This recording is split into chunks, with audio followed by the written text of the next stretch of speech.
Yes.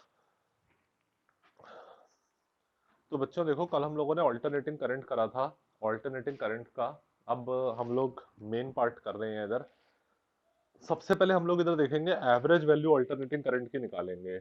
हम लोग इधर निकालेंगे average value, average value of alternating current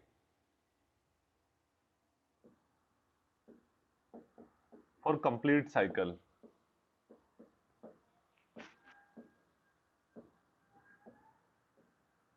complete cycle के लिए जो एवरेज वैल्यू ऑल्टरनेटिंग करंट की होती है वो क्या होती है? कंप्लीट साइकिल हमारी क्या होती है बच्चों? ये होती है, ठीक है। ये ऑल्टरनेटिंग करंट को मैंने इधर वाई एक्सिस पे बना दिया, टाइम हमारा इधर आ जाता है एक्स एक्सिस पे। तो हमारा ऑल्टरनेटिंग करंट ऐसे करके फ्लो करते हैं, क्रस्ट और ट्रफ बनाते हुए, ठीक। तो जो कंप्लीट साइकिल का टाइम होता है वो कितना होता है? टी। कंप्लीट साइकिल का टाइम हमारा टी होता है। इसके लिए हमें एवरेज वैल्यू निकालनी है। तो बच्चों सब लोग जानते हैं कि एवरेज हमारा क्या होता है? Sum of observation upon number of observation होता है। सम ऑफ ऑब्जर्वेशन अगर आप देखोगे, sum of observation upon number of observation होता है। तो नंबर ऑफ ऑब्जर्वेशन क्या आ जाएगा हमारा? एक साइकिल के लिए capital t time. Number of observation हमारा क्या आ जाएगा? एक साइकिल के लिए कैपिटल टी टाइम, क्योंकि एक साइकिल को कंप्लीट होने में कैपिटल टी टाइम लग रहा है। और सम ऑफ ऑब्जर्वेशन देखोगे तो कैसे पता करोगे? तो देखो सम ऑफ ऑब्जर्वेशन देखोगे तो बच्चों आपका ये डिस्क एक तरीके से एक कॉन्टिन्यूअस कर्व है, मगर एक इस तरीके से है वेरिएबल, साइनोसोडियल वेव में चल रहा है ना हमारा। तो इसका अगर सम ऑफ ऑब्जर्वेशन देखोगे तो एक करंट एक छोटे से टाइम के लिए आप देख लोगे, उसको इंटीग्रेट कर दोगे लिमिट लगाकर। करंट एक छोटे से टाइम के लिए हम लोगों ने देख लिया आई डी टी, ये आ गया करंट एक छोटे से टाइम के लिए, ठीक। और उसको इंटीग्रेट कर देंगे, पूरी लिमिट लगा देंगे इंटीग्रेशन में 0 से लेकर टी तक, तो आपका कंप्लीट साइकिल के लिए करंट आ जाएगा, यहां से लेकर यहां तक कंप्लीट साइकिल के लिए करंट आ जाएगा। करंट एक छोटे से टाइम के लिए आई डी टी, इंटीग्रेट कर दिया, लिमिट लगा दी 0 से लेकर टी तक, तो कंप्लीट साइकिल के लिए करंट आ जाएगा, ठीक है। यहाँ पे शुरुआत हो रही है ओ से, कंप्लीट साइकिल के लिए आ जाएगा आपका करंट। इस तरीके से हम लोग पता करेंगे। अब देखते हैं बच्चों, सिंस ऑल्टरनेटिंग करंट जो होता है उसे किस तरीके से रिप्रेजेंट करते हैं, ये उसकी जनरल फॉर्म होती है I equal to I naught sine omega t. Alternating current या ऑल्टरनेटिंग वोल्टेज को साइन और कॉस की फॉर्म में रिप्रेजेंट करते हैं, क्योंकि सबको पता है साइन और कॉस जो होते हैं एक हार्मोनिक फंक्शंस होते हैं, साइनोसोडियल एक हार्मोनिक फंक्शंस होते हैं ये, ठीक है। इनमें पोलैरिटी चेंज होती रहती है, एक पर्टिकुलर टाइम के बाद अपने आप को रिपीट करते हैं, तो हम लोग इसलिए, और ऑल्टरनेटिंग करंट भी ऐसे फ्लो करता है कि अपनी पोलैरिटी चेंज करता रहता है, ठीक है। अपनी पोलैरिटी चेंज करता रहता है एक पर्टिकुलर टाइम के बाद, फाइन। अरे आप मैग्नेट को कॉइल की तरफ लेकर गए तो करंट की डायरेक्शन कुछ और है, मैग्नेट को कॉइल से अवे लेकर गए तो करंट की डायरेक्शन कुछ और है, मैग्नेट को कॉइल की तरफ लेकर गए तो करंट की डायरेक्शन कुछ और है, मैग्नेट को कॉइल से दूर लेकर गए तो करंट की डायरेक्शन कुछ और है, करंट की डायरेक्शन रिवर्स कर जाती है। तो इसलिए पर्टिकुलर टाइम के बाद अपनी पोलैरिटी चेंज करता रहता है, तो इसको साइनोसोडियल, ये जनरल इक्वेशन होती है करंट की, जिसमें आई नॉट हमारा पीक वैल्यू ऑफ करंट होता है। आई नॉट हमारा क्या होता है? पीक वैल्यू ऑफ करंट, ये वाली जो पीक वैल्यू दिख रही है। साइन, क्योंकि साइनोसोडियल वेव में हमारा ऑल्टरनेटिंग करंट फ्लो करता है। ओमेगा एंगुलर फ्रीक्वेंसी, टाइम एक पर्टिकुलर टाइम, ये हमारा क्या होता है? Instantaneous value of current.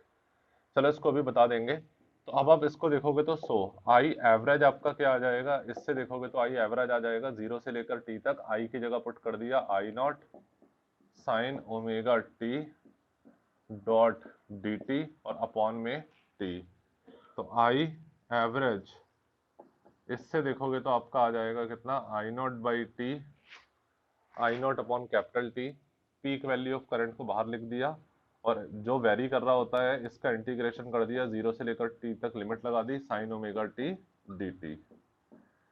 ये हमारी इंस्टेंटेनियस वैल्यू ऑफ करंट है, करंट एक particular interval of time, current at a particular time small t, current at a particular time small t, ये इसकी एंगुलर फ्रीक्वेंसी है, साइनोसोडियल वेव में flow कर रहा है, ये पीक वैल्यू करंट ही है, ये पॉजिटिव पीक, ये नेगेटिव पीक। तो पॉजिटिव वैल्यू करंट की, वेव की फॉर्म में हमारा ऑल्टरनेटिंग करंट फ्लो करता है, और वेव को पता ही है इस तरीके से रिप्रेजेंट करते हैं, ठीक है। आपने ऑसिलेशन एंड वेव में पढ़ा था पिछले साल। तो टाइम टी कांस्टेंट, एक साइकिल का टाइम, पीक वैल्यू करंट की कांस्टेंट, इंटीग्रेशन के बाहर साइन ओमेगा टी का इंटीग्रेशन। इंटीग्रेशन सब लोगों ने पढ़ ही लिया होगा मैथ्स में, नहीं पढ़ा तो पढ़ लोगे जब पढ़ रहे होगे। तो I naught by t, sine omega t का इंटीग्रेशन क्या होता है बच्चों, साइन थीटा। किसका, हाँ ये किसका, यस ये किसका डिफरेंशिएशन है, तो ये किसका डिफरेंशिएशन होता है, माइनस कॉस ओमेगा टी, और उसके बाद ओमेगा टी के डिफरेंशिएशन से डिवाइड कर दोगे, तो ओमेगा टी के डिफरेंशिएशन से डिवाइड कर दोगे तो इधर आ जाएगा ओमेगा। तो ये इसका इंटीग्रेशन होता है। खैर मैथ्स में इसको खूब पढ़ोगे आप लोग।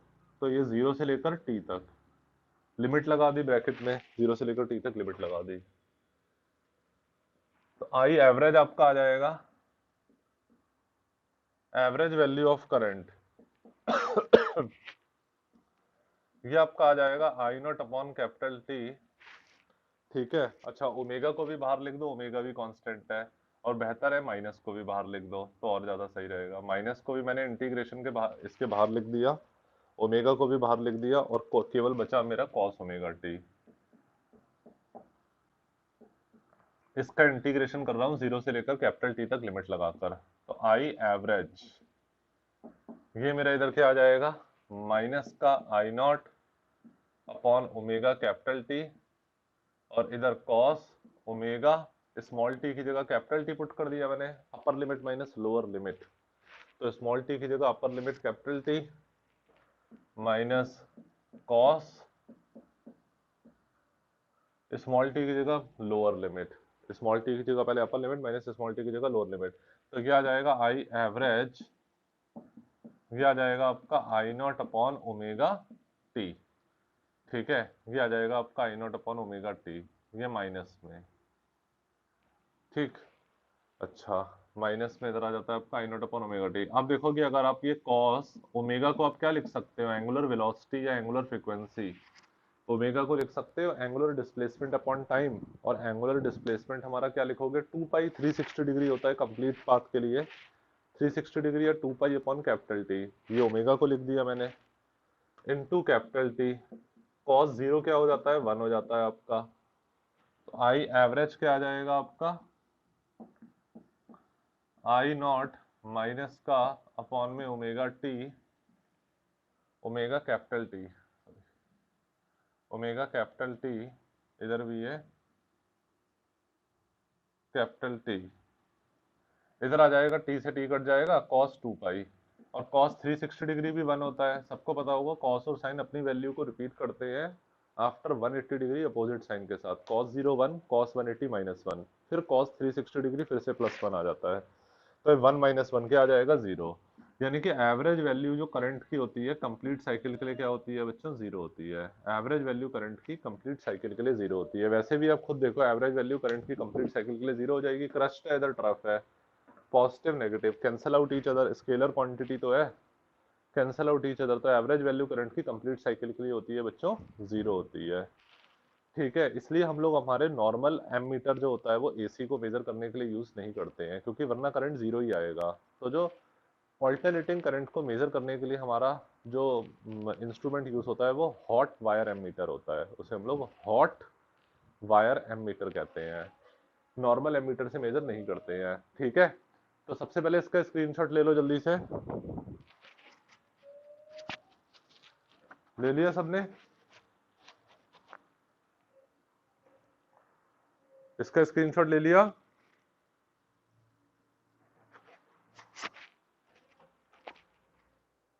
ठीक, इसी तरीके से बच्चों आप लोग बी एवरेज पता कर लेना कि average value of voltage for a complete cycle is equal to 0। बिल्कुल इसी की तरह होगा, कुछ भी नहीं है, बस आई की जगह आपको वी कर देना है।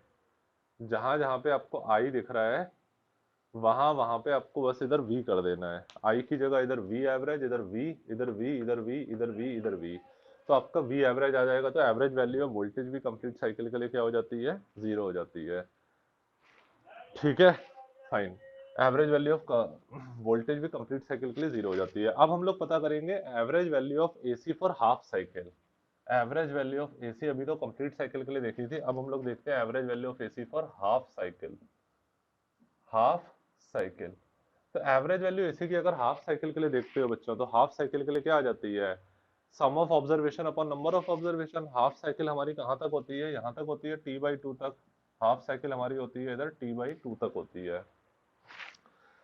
तो sum of observation upon number of observation, number of observation capital t time हो गया। सम ऑफ ऑब्जर्वेशन देखोगे तो करंट एक छोटे से टाइम dt के लिए आई dt, उसको इंटीग्रेट कर दिया, लिमिट लगा दी अब 0 से लेकर t/2 तक। लिमिट कहाँ से कहाँ तक लगा दी आपने, 0 से लेकर t/2 तक, यहाँ से यहाँ तक की लिमिट लगा दी। बस अब सब हमारा इंस्टेंटेनियस करंट ये होता है I naught sine omega t. I की जगह I naught sine omega t put कर दिया डी टी अपॉन टी, और लिमिट लगा दी इधर 0 से लेकर capital t/2। I naught upon capital t को बाहर लिख दिया और sine omega t d t की लिमिट लगा दी 0, ये लिमिट लगा दी हमने, राइट। 0 से लेकर कैपिटल t/2 तक, ये हमने इधर लिमिट लगा दी। अच्छा, अब इधर साइन ओमेगा टी का इंटीग्रेशन यही होगा, minus cos omega T upon omega, और 0 से लेकर कैपिटल t/2 लिमिट। अब आप लिमिट जब पुट करोगे तब बस इसके अंदर थोड़ा वो हो जाएगा। अच्छा, पहले हमारा इधर कैपिटल टी आपने लिमिट पुट करी थी, अब आप 0 से लेकर कैपिटल t/2 पुट करोगे। देखो, माइनस को बाहर लिख दिया, ओमेगा को बाहर लिख दिया, तो माइनस का I naught upon omega capital t, cos omega t इधर बचा, लिमिट लगा दी 0 से कैपिटल t/2, 0 से लेकर कैपिटल t/2 तक लिमिट लगा दी आपने। 0 से लेकर कैपिटल t/2 तक लिमिट लगा दी, तो माइनस का I naught upon omega capital t. अब इधर आप पुट कर दोगे कॉस ओमेगा स्मॉल टी की जगह कैपिटल t/2, स्मॉल टी की जगह आपने पुट कर दिया कैपिटल t/2 पुट कर दिया, और फिर minus cos omega small T की जगह 0 पुट कर दिया, वही upper limit minus lower limit. तो माइनस का I naught upon omega capital T इधर आ जाएगा आपका, ये आ जाएगा। ओमेगा को आपने वही लिख दिया, एंगुलर वेलोसिटी को angular displacement upon time 2 pi upon capital T इस, ठीक है। और इधर कैपिटल t/2 कॉस 0, इधर 1 आ गया, तो अब इधर t से t कट जाएगा, 2 से 2 कट जाएगा, तो कॉस पाई आ जाएगा आपका। कॉस पाई कितना होता है, -1 होता है। कॉस पाई कितना होता है, कॉस 180 डिग्री -1 होता है। कॉस 0 1, कॉस 180 -1 होता है, ठीक है बच्चों, क्योंकि इस 2 से ये वाला 2 कट जाएगा, तो -1। अब इधर देखोगे तो ये हमारा आ जाएगा। अब इधर देखते हो तो I average, average value of current हमारी कितनी आ जाएगी, -2, माइनस माइनस इधर आ जाएगा प्लस, यानी कि 2I0 इधर आ जाएगा, अपॉन में इधर -2 है ना, तो माइनस माइनस हो गया प्लस, 2 से आगे मल्टीप्लाई हो गई तो 2I0, और ओमेगा की जगह इधर आ जाएगा कितना आपका 2 pi upon capital T into capital T, ठीक है। 2 पाई अपॉन कैपिटल टी, और इधर आ जाएगा कैपिटल टी, तो कैपिटल टी से कैपिटल टी कट जाएगा, 2 से 2 कट जाएगा, तो ये आपका आ जाएगा कितना इधर, I0 I average is equal to I0 upon pi, ये आ जाएगा I0 अपॉन पाई, या फिर I0 अपॉन 3.14, और इसको सॉल्व करोगे तो आई एवरेज इधर आ जाएगा आपका 0.687 I0, ठीक है। यानी कि एवरेज वैल्यू करंट की हाफ साइकिल के लिए कितनी होती है, पीक वैल्यू ऑफ करंट का 0.687 टाइम होती है। या फिर इसे आप परसेंटेज के टर्म्स में ऐसे करके लिख सकते हो कि आई एवरेज जो होगा, आई एवरेज वो आपका 68.7% I0 का होगा, ठीक है। 68.7% I0 का होगा, 68.7% ऑफ I0, ये आपका आई एवरेज होगा। Average value of current for half cycle कितनी होगी आपकी, 68.7% of I0, 68.7% off peak value of current के होगी, ठीक है बच्चों। इसका स्क्रीनशॉट ले लेना सब लोग, ले लिया सबने।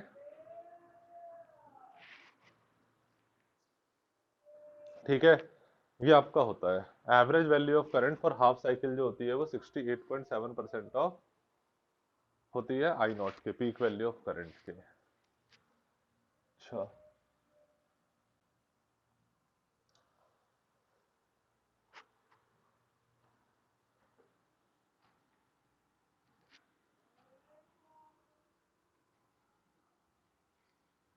इस चैप्टर में डिफरेंशिएशन इंटीग्रेशन का वैसे बस थोड़ा सा रूल होता है, वैसे बहुत इजी चैप्टर है। ऑल्टरनेटिंग करंट और इलेक्ट्रोमैग्नेटिक इंडक्शन आपके बहुत इजी चैप्टर हैं, क्योंकि इनमें न्यूमेरिकल डायरेक्ट फार्मूला बेस्ड ही आते हैं, या फिर थोड़े बहुत कॉन्सेप्चुअल। जो आपके टफ चैप्टर होता है वो एक इलेक्ट्रोस्टैटिक्स होता है, क्योंकि उससे बहुत कॉन्सेप्चुअल लॉजिकल चीज बनती है।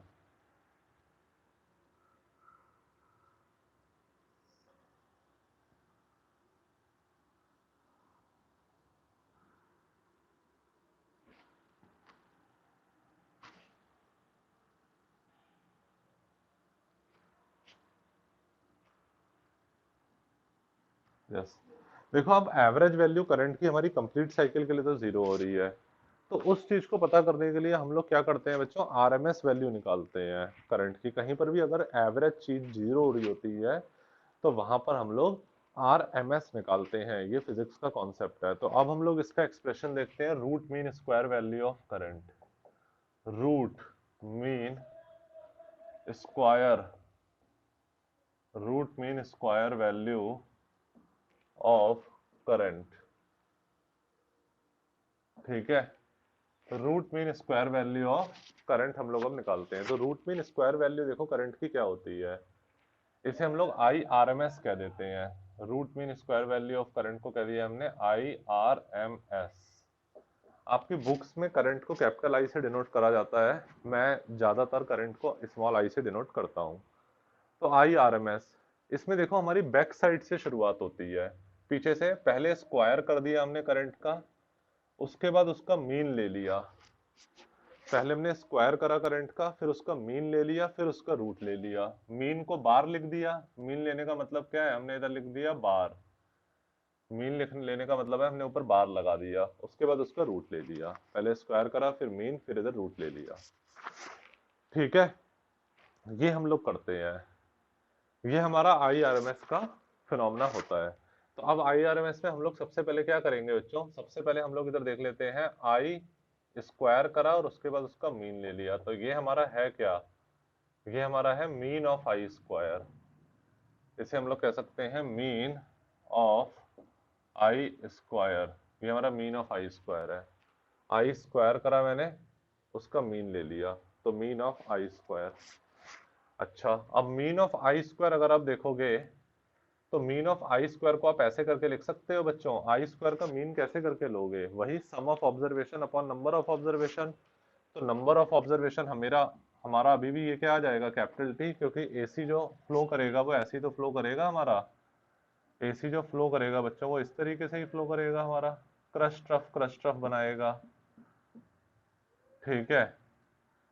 क्रश ट्रफ बनाते हुए तो कंप्लीट साइकिल के लिए टोटल टाइम हमारा capital T, number of observation. Sum of observation करोगे तो मीन ऑफ आई स्क्वायर क्या ले लोगे, आई स्क्वायर एक छोटे से टाइम dt के लिए, आई स्क्वायर को एक छोटे से टाइम dt के लिए देखा, उसको इंटीग्रेट कर दिया आपने टोटल टाइम लगाकर, जीरो से लेकर कैपिटल टी लिमिट्स लगा दी। इंटीग्रेट कर दिया, टोटल टाइम की लिमिट्स लगा दी, जीरो से लेकर कैपिटल टी तक, ठीक है। लिमिट्स लगा दी, इंटीग्रेट कर दिया जीरो से लेकर कैपिटल टी तक। तो ये आपका sum of observation upon number of observation, mean of I square आ गया, आई स्क्वायर का मीन, ठीक है। तो ये आपका कितना आ जाएगा, जीरो से लेकर कैपिटल टी तक। आई स्क्वायर को लिख दोगे I naught sine square omega t, I naught का स्क्वायर और साइन स्क्वायर ओमेगा टी। क्योंकि आप जानते हो बच्चों की सिंस हमारा जो आई होता है वो क्या होता है, I naught sine omega t के इक्वल होता है। I equal to I naught sine omega t के इक्वल होता है। तो इधर हम लोगों ने क्या कर दिया, ये इसका स्क्वायर कर दोगे तो आई नॉट का square sine square omega T, ठीक है। फाइन, आई नॉट का square sine square omega t d t, और अपॉन में टी डी टी, आई का स्क्वायर आई नॉट का square sine square omega T कर दिया डी टी। अब बस इधर आई, ये क्या आ जाएगा आपका, आई नॉट के स्क्वायर को आपने बाहर लिखा, टी को आपने बाहर लिखा, और उसके बाद इसका इंटीग्रेशन कर दिया जीरो से लेकर टी तक, साइन स्क्वायर ओमेगा टी का क्या कर दिया, इंटीग्रेशन कर दिया, ठीक है। साइन स्क्वायर ओमेगा, इसको ब्रैकेट को नहीं भी लगाओगे तब भी चल जाएगा, ब्रैकेट की इतनी कोई जरूरत नहीं है इसमें, क्योंकि सब मल्टीप्लाई हो रहा है। आई नॉट का square sine square omega t d T लिख दिया। उसके बाद साइन स्क्वायर ओमेगा टी का इंटीग्रेशन कर दिया आपने, 0 से लेकर टी तक लिमिट लगा दी। सबको पता है कि स्क्वायर ऑफ ट्रिग्नोमेट्रिक फंक्शन का ऐसे इंटीग्रेशन नहीं हो पाता है, तो हमें इसको एक सिंगल ट्रिग्नोमेट्रिक फंक्शन की फॉर्म में लिखना पड़ता है ना। ये बात पता होगी सबको। तो साइन स्क्वायर ओमेगा टी को इस तरीके से लिख सकते हैं हम लोग, मैथ्स के बच्चे हो तो पता ही होंगे, आई स्क्वायर का बार, और इसे लिख दोगे आप आई नॉट का स्क्वायर और अपॉन में कैपिटल टी, ठीक। और इसे लिख दोगे 0 से लेकर आपने कैपिटल टी तक इधर लिमिट लगा दी, तो 1 minus cos 2 omega T upon 2, ऐसे करके इसे लिख दोगे, और इधर लिमिट वो इधर डी टी, ठीक है। साइन स्क्वायर ओमेगा टी को आपने क्या लिख दिया, 1 minus cos 2 omega T by 2 लिख दिया। ये वाला फॉर्मूला सबको पता होगा, साइन स्क्वायर एक्स क्या होता है हमारा, 1 माइनस कॉस 2x बाई 2 होता है, 1 माइनस कॉस 2x बाई 2 होता है, तो वही वाला फॉर्मूला यूज कर दिया, 1 minus cos 2 omega T by 2। ये साइन स्क्वायर ओमेगा टी को लिख दिया डी टी।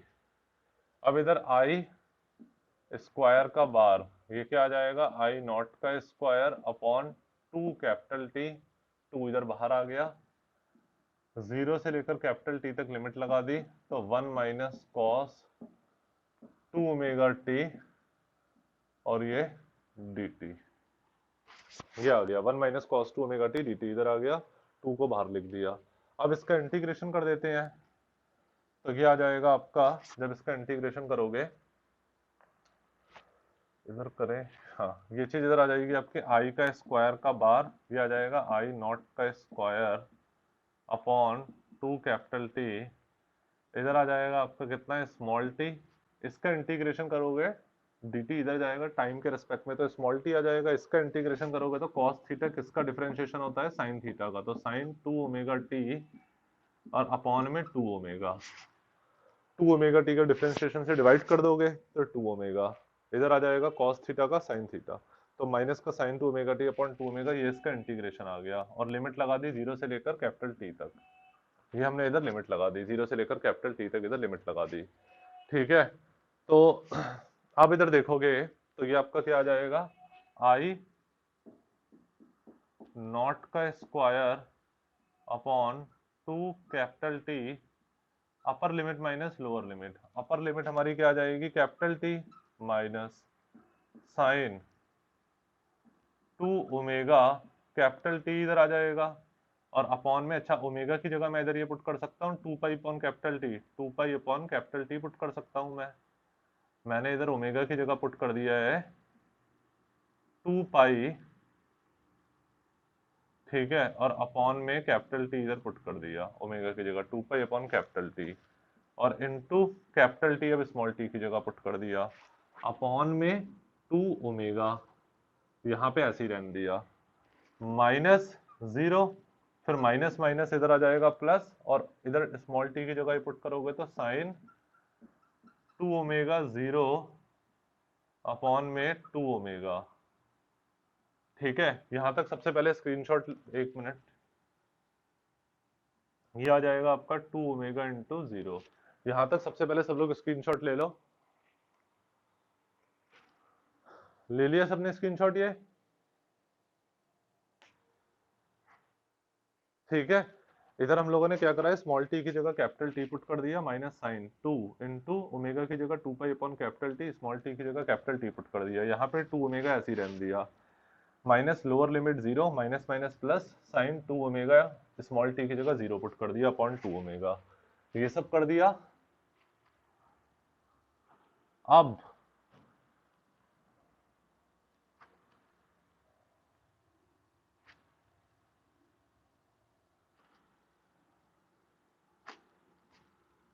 ठीक है, आप इधर देखोगे बच्चों तो हमारा क्या आ जाएगा, आई स्क्वायर का बार, मीन ऑफ आई स्क्वायर अगर आप देखोगे तो मीन ऑफ आई स्क्वायर, ये आपका आ जाएगा आई नॉट का स्क्वायर अपॉन 2 कैपिटल टी, और ये आ जाएगा अपॉन में कैपिटल टी, इधर आपका कैपिटल टी से कैपिटल टी कट जाएगा, साइन 4 पाई। साइन 4 पाई क्या होता है आपका, जीरो होता है, सबको पता ही है।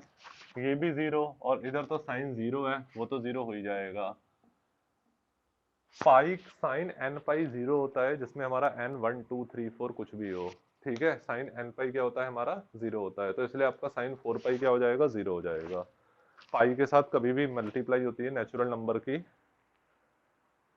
तो उसका साइन जीरो होता है, तो साइन 4 पाई इधर आ जाएगा जीरो, ये सब। तो अब टी से टी कट जाएगा आपका, अब आप देखोगे तो इस टी से वाला टी कट जाएगा, तो आपका आई ये आ जाएगा आई नॉट का स्क्वायर बाई 2 आ जाएगा। अब आप इसका जब रूट ले लोगे, सो आई आर एम एस, अब आप देखते हो, सो आई आर एम एस कितना आ जाएगा आपका, स्क्वायर के मीन का रूट ले लिया, सबसे पहले स्क्वायर करा, फिर मीन लिया, फिर उसका रूट ले लिया, तो ये कितना आ जाएगा आपका, आई नॉट का स्क्वायर बाई 2 का रूट। और फिर इसे देखोगे,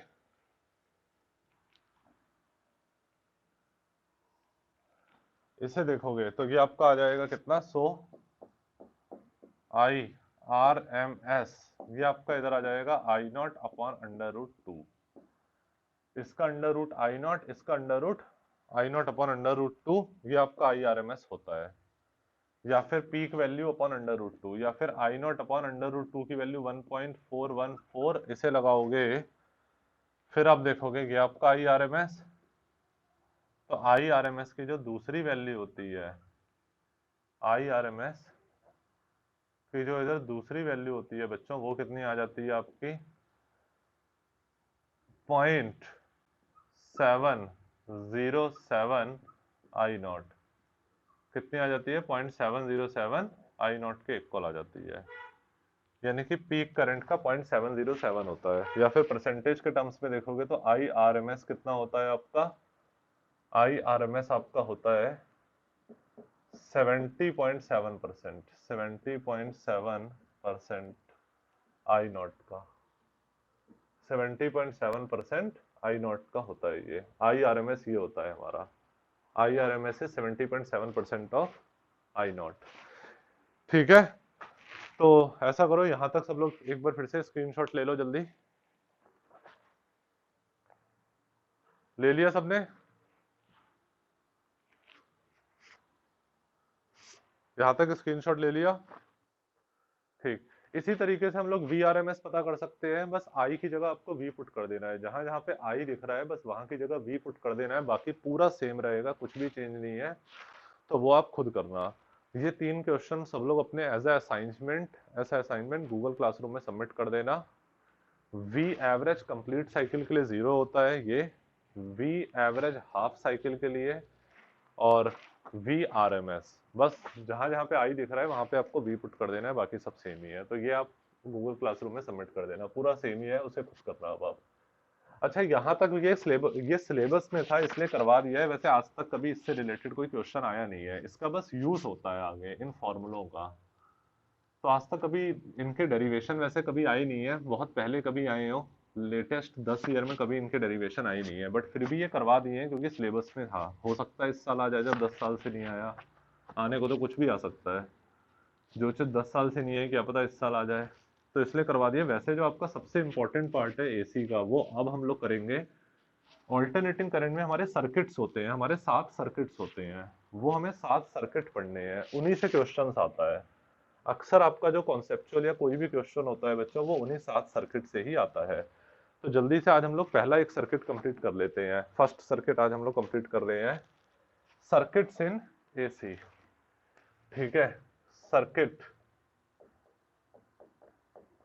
इन ऑल्टरनेटिंग करंट। तो जिसमें हमारा पहला होता है आर सर्किट, पहला हमारा क्या होता है, आर सर्किट, ये हमारा इधर पहला होता है, इधर रेसिस्टर लगा हुआ है, ये आर सर्किट, यानी कि ये हमारा फर्स्ट है। ये हमारा एक रेसिस्टर है बच्चों, जिसका रेसिस्टेंस है कैपिटल आर, ये हमारा एक वायर से कनेक्टेड है ऑल्टरनेटिंग सोर्स से, ये हमारी इधर वो है, ये ऑल्टरनेटिंग करंट का सोर्स है हमारा, जैसे गोले से और बीच में एक वेव बना दी, इससे रिप्रेजेंट करा गया है। तो इसमें जो हम लोग वोल्टेज दे रहे हैं वो हमारा कितना वोल्टेज है, V equal to V naught sine omega t, alternating voltage को इसी तरीके से रिप्रेजेंट कर देते हैं। ये इंस्टेंटेनियस वोल्टेज है टाइम स्मॉल टी पर, instantaneous voltage at time small t. Angular frequency, sinusoidal wave में ऑल्टरनेटिंग वोल्टेज फ्लो करता है, और ये पीक वैल्यू ऑफ वोल्टेज। तो ये हम लोग V equal to V naught sine omega T input voltage कर रहे हैं। ये एक रेसिस्टर है जो केवल रेसिस्टर एसी सोर्स से कनेक्टेड है। यहाँ पे करंट हमारा फ्लो कर रहा है कैपिटल आई, करंट हमारा इधर कैपिटल आई फ्लो कर रहा है। तो अब हम इन सातों सर्किट्स में देखते क्या है बच्चों, पूरे चैप्टर में यही चलता रहेगा, यही चीज सबसे इंपॉर्टेंट है, और यही डेरिवेशन में भी आ जाता है। वो जो तीन चीजें करवाई हैं वो सिलेबस में था इसलिए करवाया है, ये बहुत इंपॉर्टेंट पोर्शन। अब हम इन सातों सर्किट डायग्राम में ये देखेंगे कि करंट और वोल्टेज के बीच में फेज एंगल क्या है, करंट और वोल्टेज एक दूसरे से कितना आगे या कितना पीछे चल रहे हैं, यही सब पूरे चैप्टर में अब हमारा चलेगा। तो बच्चों हम लोग देखते हैं V equal to V naught sine omega T. हम लोग जानते हैं ओम्स लॉ के अकॉर्डिंग हम कह सकते हैं सिंस जो हमारा वोल्टेज होता है वो क्या होता है, I इंटू आर के इक्वल होगा, ठीक है। Voltage supplied is equal to voltage drop across R, मैं इसको ऐसे कह सकता हूँ ना, voltage supplied is equal to voltage drop across R. इस तरीके से इंग्लिश में मैंने लिख दिया, voltage supplied is equal to voltage drop across are,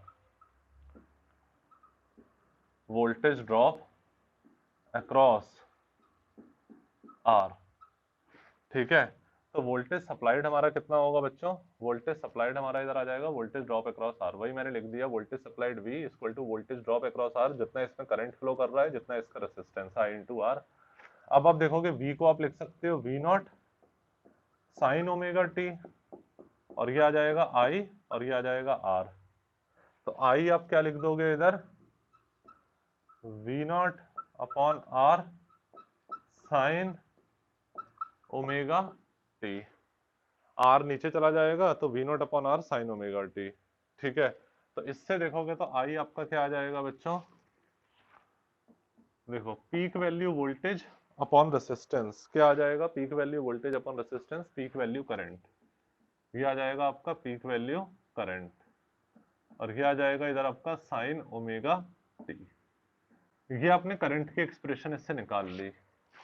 ये एक दो सर्किट डायग्राम देखोगे तब आपको अच्छे से समझ में आएगा, अभी हो सकता है थोड़ा बहुत ना आए, इसके बाद एक और देखोगे तो अच्छे से आ जाएगा। तो देखो ये हमारा I equal to I naught sine omega t होता है। आपने देखा इनपुट वोल्टेज हमारा साइनोसोडियल में है, साइन ओमेगा टी की फॉर्म में, और हमारा करंट भी साइन की फॉर्म में आ गया, वोल्टेज भी साइन की फॉर्म में है, करंट भी साइन की फॉर्म में आ गया, ठीक है। साइन ओमेगा टी का साइन ओमेगा टी ही आ रहा है, ये भी साइन ओमेगा टी आ रहा है, यानी कि इसका मतलब करंट और वोल्टेज दोनों सेम फेस में है, करंट और वोल्टेज दोनों सेम फेस में। फेस का मतलब होता है कि कोई किसी से कितने एंगल आगे चल रहा है, एंगल आगे चलता है तो टाइम भी आगे चल जाता है। आप लोगों ने पिछले साल वेव्स चैप्टर में पढ़ाया था मैंने, ऑसिलेशन एंड वेव्स में, कि फेज डिफरेंस एक टाइम के साथ होता है, एक फेज डिफरेंस एंगल के साथ होता है। तो अभी आप इतना समझ लो अगर वो याद नहीं आ रहा तो, फेज का मतलब होता है कोई कितना टाइम किससे आगे चल रहा है, कोई कितना टाइम किसी से पीछे चल रहा है, ये हमारा फेज का मतलब होता है। तो इसका मतलब रेसिस्टिव सर्किट में करंट और वोल्टेज सेम फेज में होते हैं। So current and voltage are in same phase, so current and voltage are in same phase, are in current and voltage are in same phase, दोनों same phase में आ जाते हैं current और voltage. अब इनका हमें हर डायग्राम में फेजर डायग्राम बनाना होगा। अगर आप फेजर डायग्राम बनाते हो तो फेजर डायग्राम हमारा किस तरीके से बनता है बच्चों, देखो टाइम को एक्स एक्सिस पे ले लो, करंट और वोल्टेज को वाई एक्सिस पे ले लो, करंट कॉमा वोल्टेज को वाई एक्सिस पे ले लो, करंट कॉमा वोल्टेज को हमने वाई एक्सिस पे ले लिया है, और टाइम को एक्स एक्सिस पे ले लिया है, ठीक है, टाइम को एक्स एक्सिस पे ले लिया है। अब आप देखोगे इसका फेजर डायग्राम बनाओगे तो देखो किस तरीके से इसका फेजर डायग्राम बनता है। ये मैंने एक साइकिल बना दी है, क्रस्ट रफ करके एक मेरी ये साइकिल आ गई है, फाइन, ये मेरी क्रस्ट रफ करके एक साइकिल आ गई है। अब बस इस तरीके से बना दो, ये आपका हो जाएगा, इस तरीके से बना दिया। ये आपका वोल्टेज है, सपोज कुछ भी मान लो, इसे आपने वोल्टेज मान लिया, तो करंट आपका ये हो जाएगा,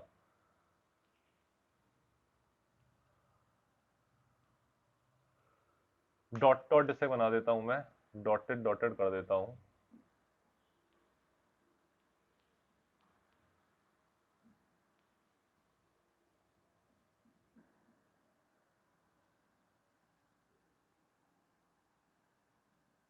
ठीक है, ये आपका इधर आ जाएगा करंट। कोई भी ऊपर कोई भी नीचे हो सकता है, इसका बस बनाने का मतलब ये है कि करंट और वोल्टेज दोनों सेम फेस में है। सेम फेस का मतलब एक जीरो है तो दूसरा भी जीरो है, एक मैक्सिमम है पीक पर तो दूसरा भी पीक पर मैक्सिमम है, एक जीरो तो दूसरा भी जीरो, एक पीक पर तो दूसरा भी पीक पर, और एक जीरो तो दूसरा भी जीरो। यानी कि दोनों एक साथ पीक पर होंगे, एक साथ जीरो होंगे। ये होता है हमारा सेम फेस का मतलब। सेम फेस का मतलब आई होप सबको आ गया होगा समझ में कि सेम फेस का मतलब हमारा ये होता है। ठीक, दोनों सेम फेस में है, ये हमारा इसका मतलब होता है। ओके, ठीक। हाँ, ये होता है हमारा सेम फेस में, दोनों इनका फेजर डायग्राम। इसके बाद हर किसी में हम लोगों को एक लाइन डायग्राम भी बनाना होगा। तो हमारा इसका जो लाइन डायग्राम होता है, लाइन डायग्राम बच्चों हमारा क्या होता है, करंट आपका इधर हमेशा एक्स एक्सिस पे बनाते हैं, करंट हमेशा कहाँ बनाते हैं, एक्स एक्सिस पे। फिर वोल्टेज उसके आगे या उसके पीछे बना देते हैं। बट इसमें अगर हम लोग देखते हैं तो करंट और वोल्टेज सेम फेस में है, तो करंट अगर एक्स एक्सिस में है, पॉजिटिव एक्स एक्सिस पे, तो वोल्टेज भी हमारा इसी के अलोंग जा रहा है। तो वोल्टेज अक्रॉस आर भी हमारा यही जा रहा है। अरे करंट पॉजिटिव एक्स एक्सिस में, तो वोल्टेज अक्रॉस आर भी हमारा ऐसे ही जा रहा है। वोल्टेज अक्रॉस आर भी हमारा करंट के साथ ही जा रहा है सेम फेस में। अब आप देखते हो लाइन डायग्राम बना दिया हमने, करंट और वोल्टेज सेम फेस में है, तो इन दोनों के बीच में फेज एंगल, ये बहुत इंपॉर्टेंट चीज हर सर्किट में देखने को मिलेगी। इधर आ जाता है हमारा फेज एंगल। तो फेज एंगल बच्चों हमारा क्या होता है, नेट वोल्टेज और करंट के बीच का जो एंगल होता है। अरे नेट वोल्टेज और करंट के बीच का जो एंगल होता है उसे फेज एंगल कहते हैं। तो वोल्टेज और करंट के बीच में कितना एंगल है, इधर फेज एंगल हमारा कितना है, 0 डिग्री का। क्योंकि वोल्टेज और करंट सेम फेस में है, तो वोल्टेज और करंट के बीच में 0 डिग्री का एंगल है, दोनों एक ही लाइन के अलोंग है, ये फेज एंगल। अच्छा, इसके बाद एक आ जाता है पावर फैक्टर। वैसे ये पावर फैक्टर पोर्शन आपके सिलेबस से हट चुका है, बट फिर भी देख लो, एक छोटी सी चीज ही है। वैसे तो पावर फैक्टर सिलेबस से हट चुका है। पावर फैक्टर एक cos phi, cos of this phase angle को पावर फैक्टर कहते हैं। वो कितना आ जाएगा, cos 0 1। ये चीज छोटी सी चीज सिलेबस से हट चुकी है, बट मैं इसलिए बता दे रहा हूँ, इसी के साथ छोटी सी चीज ही है, इसलिए देख लो। cos फाइव आपका क्या होता है, cos of this phase angle. Power factor, power factor होता है cos five, cos of this phase angle, वो आपका इधर आ जाता है, फिर cos 0 1 आ जाएगा पावर फैक्टर। ठीक है, और ऑब्स्टेकल इसके अंदर क्या होता है, रेसिस्टेंस आर होता है। इसमें हमारा ऑब्स्टेकल क्या होता है बच्चों, ऑब्स्टेकल जो होता है इसमें हमारा वो रेसिस्टेंस आर आ जाता है। ये आर सर्किट की पूरी कहानी थी। आर सर्किट में ऑब्स्टेकल क्या आ जाता है, रेसिस्टेंस आर आ जाता है। तो इतना पूरा हमारा आर सर्किट के अंदर ये था। यहां तक आती है सबको बात समझ में। तो आज आर सर्किट ही हमारा हो पाया है। अब हमारे इसी तरीके से 6 सर्किट और हैं, दो दो सर्किट, तीन तीन सर्किट आई थिंक हो जाएंगे। उसके बाद फिर रिवीजन करेंगे अपना, जितना भी अभी तक पढ़ाया गया है हाफ ईयरली एग्जाम का रिवीजन कर लेंगे। ठीक है, तो इसका सब लोगों ने स्क्रीनशॉट ले लिया। ठीक है, एल सर्किट फिर बाद में कराते हैं क्योंकि वो थोड़ा लंबा टॉपिक है। एल सर्किट जो